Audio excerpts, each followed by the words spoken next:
Subnautica, a beautiful game with overwhelmingly positive reviews on Steam and a reputation as one of the worst experiences for those with thalassophobia.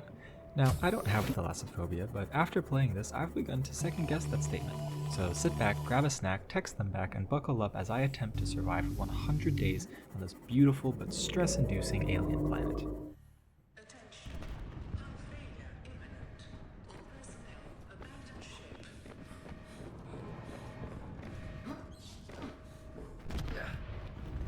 Launch in 3, 2, 1.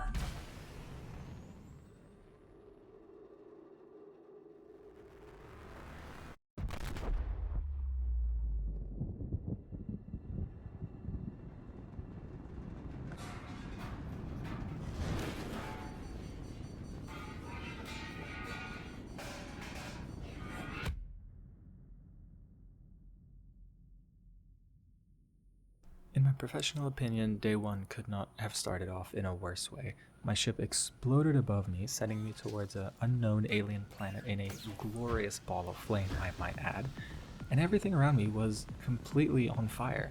But I have been a voluntary firefighter before, so it wasn't too difficult to deal with. And luckily for me, I had remembered to charge my iPad, which I usually forget to do, but this time I remembered, which was great because I was actually really going to need that little thing. On the iPad, I found quite a few crafting recipes, as all good survival games have, which means that I'm going to probably have to explore to find resources and probably fight some pretty weird looking things in order to get said resources. I had no idea what any of these things were, nor how to get them, and that was something that I was not entirely looking forward to finding out.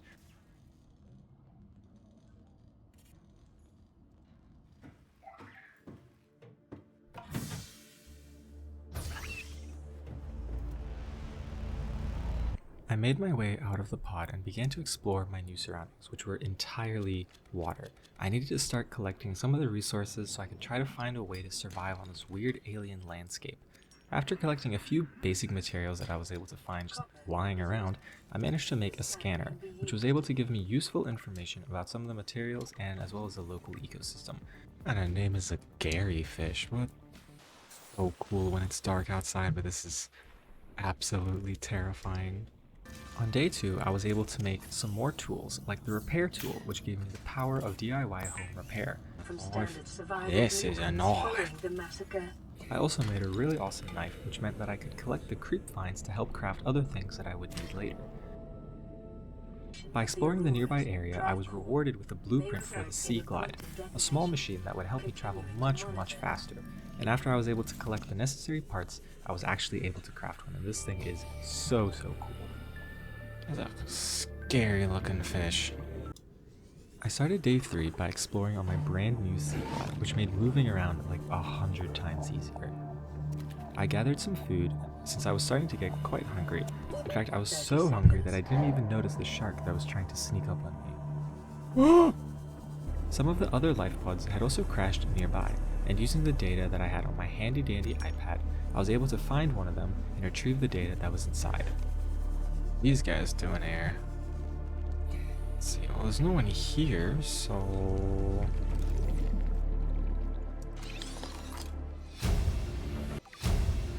Okay, definitely gonna be trying to use that soon. Close by, there was also the last scannable part for the mobile vehicle bay, which was something that I really was going to need later on, especially if I wanted to craft any of the larger vehicles that I can use within the game. Trash can. The rest of my day was spent exploring around the shipwreck that I found out in the dunes, and I found a lot of really useful materials. And then once it started to get dark, I just explored some of the nearby caves, finding quartz, titanium, copper, and just a lot of other materials that were going to be really helpful once I started trying to actually build a base, and once I started trying to build other larger machines that we would need to explore deeper in the water. By day 4, I was running out of space to store my ever-increasing hoard of minerals. I had found the last part of the mobile vehicle bay. I know there are some other cool submarines that we can build with the vehicle bay, and I really want to take a look at what they can do. So I built it and deployed it, and I was thoroughly disappointed.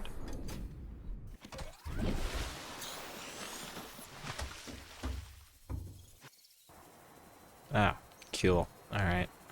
After this soul-crushing experience, I decided that it was time to start trying to build a small base to begin better organizing my things. Habitat builder. I think using this I can start building a base. Is designed to construct habitats capable of withstanding extreme environmental conditions. After collecting a little bit more titanium from the nearby pieces of scrap, I was able to slap together 4 of the little X-shaped pieces with the power of bubblegum and duct tape. Unfortunately, I did not have any power yet, and so I couldn't generate any oxygen. What do you mean oxygen production offline?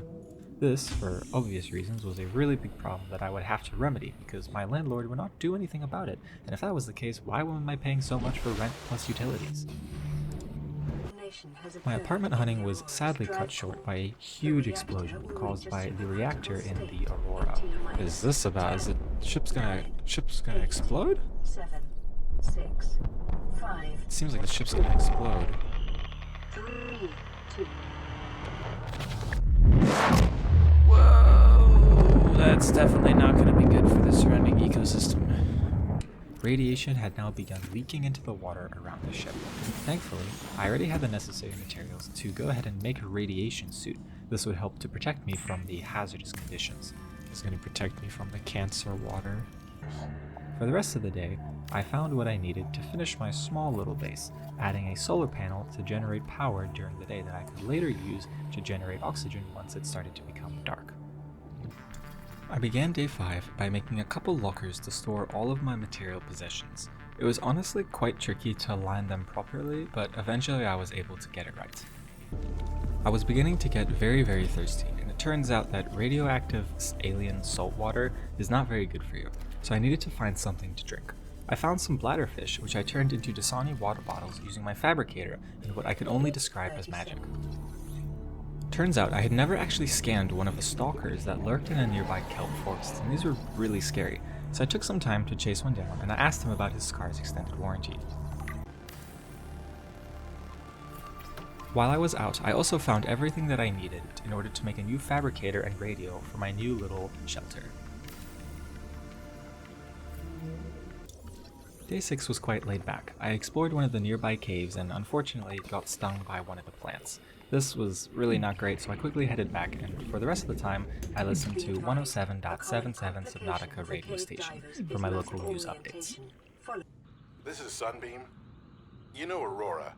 We're from a little transgov on the far side of Andromeda, and we have a saying there.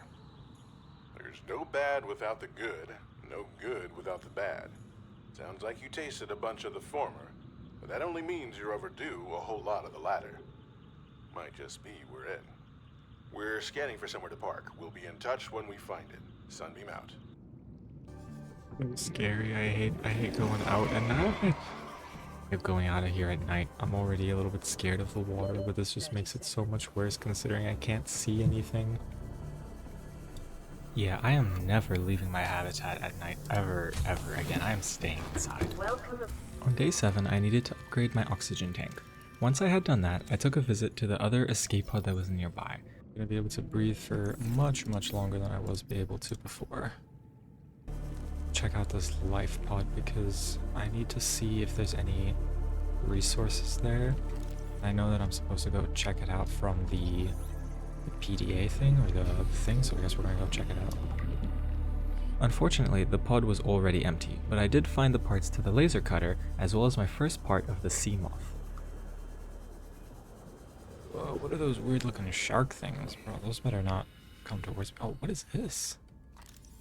Sea moth? Oh, that looks like a submarine piece. Oh, okay, let's see. PDA. Integrating new PDA data. Integrating new PDA Well, there's nothing data. else here, so that doesn't look very good. The whole side of this thing is missing. Hey, bro, chill. I'm just passing by. Laser cutter. That sounds like it's gonna be useful. There were these reef-back leviathans though, which I guess must be friendly because they didn't try to eat me. Oh! Yo, what is that? Can I scan it? Reef-back? Yo, you are massive. The area was actually really nice. I'm thinking of building a larger base in one of these nearby red grassy areas. Reefback Leviathan. That is terrifying. With pockets full of rocks, I headed home, where I spent the night posing as a dentist and stealing teeth from the sharks. Well, I'm just like cosplaying a dentist right now. Day 8 was a short one. It began with a bit of exploring, where I found this giant cliff which was guarded by these weird looking things called bone sharks. They're really scary and one tried to eat me. There were some supplies here, and I actually managed to scan the blueprint for a beacon, which would be really useful later on if I wanted to mark a certain location or remember where I had found something. Whoa. Ooh. That's cool, but I don't think I want to go down there. What is that? Oh, that's one of those weird sand sharks? No, what is that? I don't like that. Can I scan you? I probably can, right? Oh. Hello? You're chill, right? You're cool? You're not gonna, like, bite me? Bone shark? Nah, you don't seem cool. Oh! No, you're not cool. You're not cool. He's not. Oh. I do want to scan you just because. Okay. Oh, that is terrifying. Oh, it looks like it's a huge piece of the ship that broke off. Seal door, cut to open. Oh, I probably need the laser cutter tool. Beacon frag. What is that? Ooh. Sounds useful. Wait, I thought I scanned you already.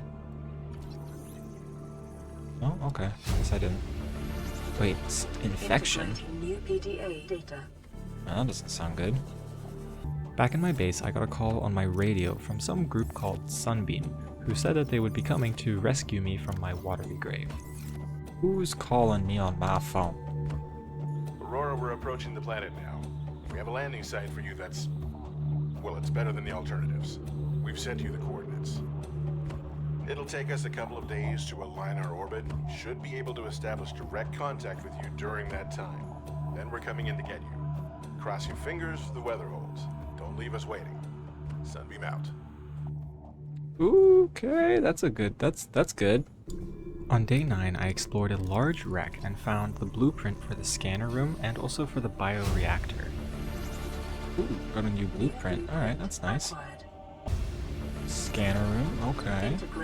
There was also a nearby cave entrance to a beautiful mushroom cave. Unfortunately, I did not have enough oxygen to explore it yet, and so I would have to come back later. Whoa. Oh, that's cool. I don't like the way those eel things look though. Those are freaking me out just a little bit. Close by, I found the last piece of the sea moth and ran into death itself. What is that? What is that? That was horrifying. Is this a sea moth fragment? I think it is. I think this is the last one that I need. Hopefully, right? Yes, okay. Oh my gosh, there it is. Once I had safely returned to my base, I crafted up the sea moth, a small one-person vehicle that would help me travel much deeper and much faster than I would have been able to on my own. Oh, okay, we can. Yes! Alright, that looks pretty cool. Kind of small. Let's see. What is this thing like? Oh, that's cool. On day 10, I got a chance to test out my new whip. So nice, being able to ride around in this. It's faster than the Sea Glide, that's for sure. I was trying to get to the location where the Sunbeam ship was supposed to pick me up, and I ran into something quite strange. Wait a minute. There's an island here? I had stumbled across a massive island on what I thought was a planet entirely covered in water. What? There's land here? Okay, that's weird. I wasn't expecting there to be land. Okay, well I guess this is where I'm supposed to be. Tree? Okay. There were these weird alien crab looking things, and while I am a fan of seafood, I kept my distance because I've watched Alien, and so I'm not taking any chances. Hello? Ooh! What are you? You're not gonna jump on me, right? Ah! Back! I found some new rocks that I had not seen before, and these gave me diamonds and some other rare metals, which I'm sure I'm going to need plenty of, so I filled my pockets with as much of them as I could carry. Remember the materials you gather are the property of the Terra Corporation. You will be liable to reimburse the full market price. Your current bill stands at 3 million credits. What? There was also this giant alien building. I wasn't sure what it was, but it looked like some kind of tower. Okay. There were also these strange ruins inside the mountain, and I had no idea what they did or how to use them, but I needed some strange type of key that I didn't have. As the pickup time got closer, the building changed. It began moving and looked ominously like some sort Survivor, of we cannon. see you. Man, I don't know how you held out down there. We broke an atmosphere, and we're descending towards the landing site. Okay. That doesn't look good. Down there. It's coming from the building? Uh-oh. Change course. Set thrusters to full. Oh no. I watched in horror as the building pointed towards my rescuer's ship and blew them out of the sky. I was still stranded, and I had no hope of rescue. At some point during the night, day 11 arrived, and I decided that I should probably investigate the alien building. Maybe I could disable the weapon in case another ship tried to come and save me. Okay, insert the tablet. Guess that's what I use this thing for. I managed to make my way inside using the purple tablet that I had found. Inside, it was like a maze full of weird alien artifacts and strange glowy bits. Alright, so it's a weird indestructible alien anti-aircraft laser ray. Cool.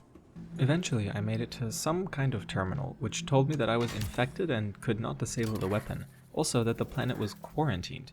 I had no idea what I was sick with or how to cure it, but I did know that if I couldn't figure it out, I would literally be sleeping with a fish. There was nothing more that I could do inside, so I hurried home as I desperately needed water, and I was literally about to die. By some miracle in the speed of my sea moth, I made it back alive, and using the diamonds that I had found earlier, I was able to finally craft the laser cutter. Laser cutter, okay. On day 12, I returned to the wreck that I had previously found and used my new laser cutter to, how do I say this, break in and steal anything valuable. Battery charger, that sounds very, very helpful. If I could recharge the batteries, that'd be great. I collected some more titanium from the blueprints that I already had for our eventual base expansion. I have big plans and I'm going to need a lot of metal for it. On my way home, I passed the entrance to a cave that I decided to deal with at a later date. Nope. Definitely not doing that. Day 13 was apparently the later date because I decided that for some reason it would be wise to go underwater cave diving, as if regular cave diving wasn't bad enough. But what's the worst that can happen? This, kids, is what we call foreshadowing. This was the entrance to the cave? I want to try exploring down here, and now that I have the steam moth, ow! I actually can. I think I just hit a fish.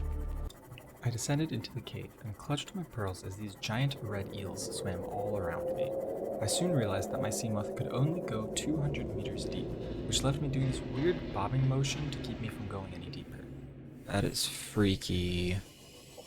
Unfortunately, it was not enough, and I felt my stomach drop as my sea moth, the only thing keeping me safe down here, broke into a million pieces. Oh no. Oh no. Oh, that's really bad. I struggled to find my way out of the cave on my sea glide, but I was hopelessly lost. Well, that really sucks. Back at my base, I built a new sea moth, considering that the first one is now the equivalent of my childhood Lego sets that I've lost to the bin. Alrighty, sea moth number 2. Let's hope we take better care of this one this time. What? On day 14, one of the fish must have slipped something into my coffee because I started straight up seeing things. Did I just have a hallucination? After that episode, I set out in search of another island. The bits of information that I had found so far suggested that there might be more of them scattered around the planet. Eventually, I bumped into one of the larger ones and began exploring the abandoned base that someone had built here. Blueprint acquired. What is that? I found some new blueprints like the large room and multi-purpose room, which meant that I could now begin building a much bigger base. It's just a huge room. As night fell, I ate some of the weird plants that had been growing here. Maybe I can grow my own plants once I build a new base. Day 15 was much less stressful than the previous days. I began laying out where I wanted to build my new base, and I chose this red grassy area because it's conveniently close to everything else that I need, like a kelp forest, while also being deep enough that I can easily use my sea moth. I messed around with the placements of the structures for a little bit until I found something that I liked. I'll probably add more to this in the future, but for now this is gonna do for just fine. Hey, yeah, that's looking good. It's gonna be like a sitting area place, I think, and then that's gonna be like my main storage. After building some storage, I began the tedious task of moving everything from my little base to the new one. This is what I did for the rest of the day. It's so hard to find anything in these lockers. I'm gonna have to build a better sorting system because this is ridiculous. On day 16, I continued to work on the interior of my base, adding necessary things like the fabricator and more lockers. I also built a bioreactor, which seemed really cool, except I had no idea how it worked. What are these bioreactors? I don't know how this thing works, but it looks cool. Sounds like it's gonna be really A useful. reliable power source is a critical Okay. step towards self-sufficiency. Very true. Consider keeping Ooh, that's cool.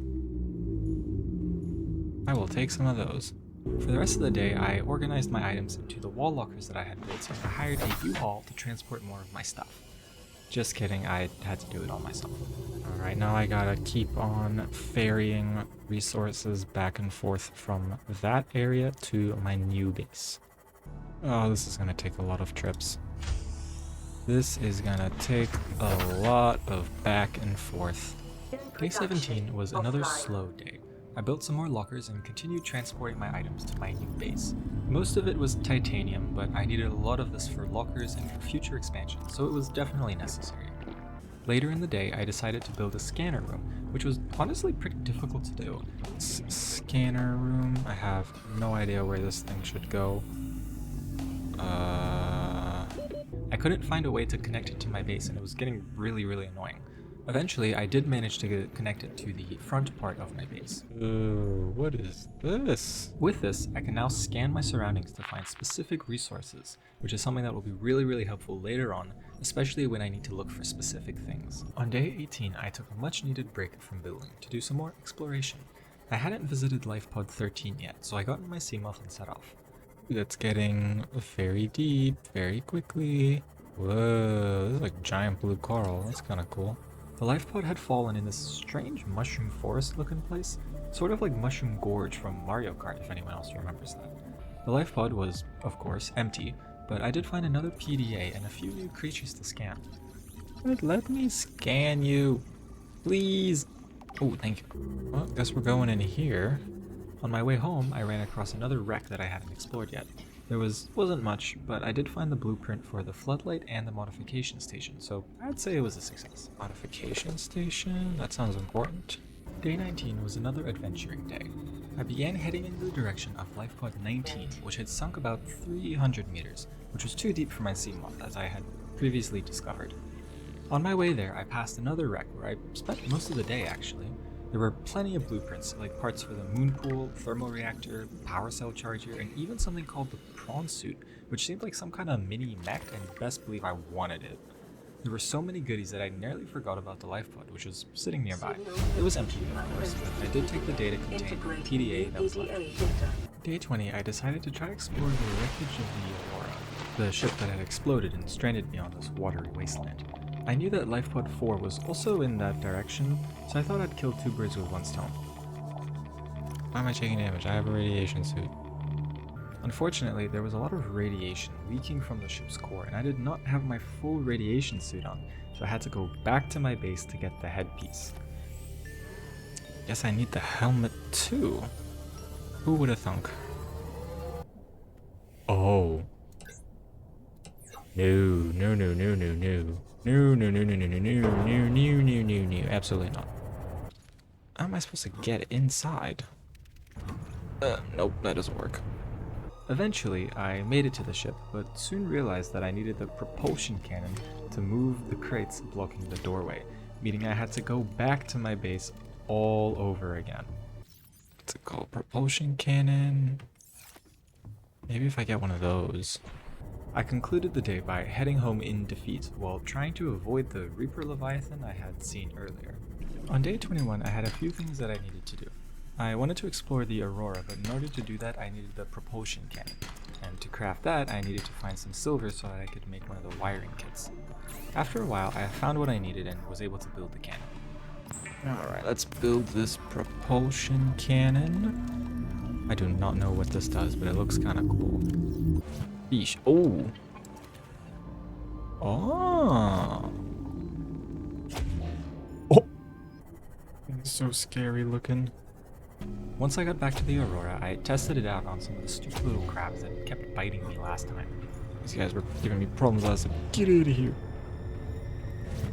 Get! There we go. Oh, I should probably conserve the power on this thing. Once I got in, I began exploring through the ship and found a lot of useful materials like food, water, and some batteries, along with a couple new decorative blueprints like tables and chairs, which was going to be great once I wanted to start decorating my base. Other side of the Whoa. That looks like a mech. The good part though was a little further down, which was where I found a blueprint for a full prawn suit. Day 20 began while I was still lost deep in the ship. I had managed to get to the living quarters, but I was having a lot of trouble getting into some of the locked rooms. After some time, I realized that I could find the codes in older voice logs that I had heard on the radio, so finally I was able to access the captain's quarters. Inside, I found a mini Aurora ship, which I quickly took, as well as a blueprint for something called an Neptune rocket. Now, I'm no rocket scientist, but apparently my life depended on me now becoming one. Too bad I chose to major in marketing. What? An escape rocket? I concluded the day by making sure I hadn't missed anything useful and managed to find my way back to my Seamoth, waiting outside while the sun set once again. I made it home on day 23 and did some decorating with the knickknacks that I had borrowed from the Aurora. They looked really cool and now the base feels a little bit more like a home. I wanted to build the new modification station that I had found, but I needed some of the rarer materials. Alright, it's looking like I'm gonna need diamonds, rubies, and other advanced stuff if I want to build more advanced stuff. So I took a quick trip back to the mushroom forest that I had found on day 18, because I remember seeing some rarer rocks that gave diamonds. Nearby, I also found the last piece of the moon pool, which I had actually been looking for. I found the diamond that I needed, and also another strange alien archway. Gonna have to find out what these do at some point pretty soon. I got back to base and built the modification station, and then I built the moon pool. Unfortunately, that made my hull way weaker and my base started flooding. Uh-oh, that doesn't look good. That's not good. I finished the day by reinforcing my base, draining the water, and then playing around with some of the moon pool's customization options. Ooh, I can change the name and color of it? Oh, that's cool. On day 24, I found that I can use bleach to purify water to drink, which sounds sketchy, but okay. Bleach? That doesn't seem like a good idea. I don't know if I want to drink that. I decided to be brave today and tackle the mushroom caves where I had died last time. I'd be okay this time since I had built a new depth module for my Seamoth, which allowed me to go up to 300 meters deep. What is that? It's another one of those habitat things. Inside, I found one of the other abandoned bases and also found the water filtration blueprint, as well as the last piece up for the thermal plant. Once I made it back, I customized my Seamoth just a little bit, changing its color and naming it the Club Sub after my favorite sandwich. Shout out Jersey Mike's, you're the real heroes. Call it the Club Sub. After making my Seamoth Mike's way, I built the storage upgrade, which gave my Seamoth a small compartment that I could store items in. Using this, I grabbed the last few materials from my old base. Day 25 was a calm one. I organized my storages and checked what I needed for the water filtration system. Make a water filtration machine, but I need aerogel. How do I make aerogel? I needed something called aerogel, which I neither had nor knew how to get, so I'll have to settle with suspiciously clean chemical water for now. I built some indoor grow beds and added some more dividers to the room to better separate my space. I also built a gravity trap and dropped it off outside. I'm not really sure why, to be honest, it just seemed cool. Lastly, I built a glass roof for my large room, which probably wasn't necessary, I just really like how it looks. I admired how much progress I had made in these past 25 days as the sky grew dark once more over the watery wasteland that we now call home.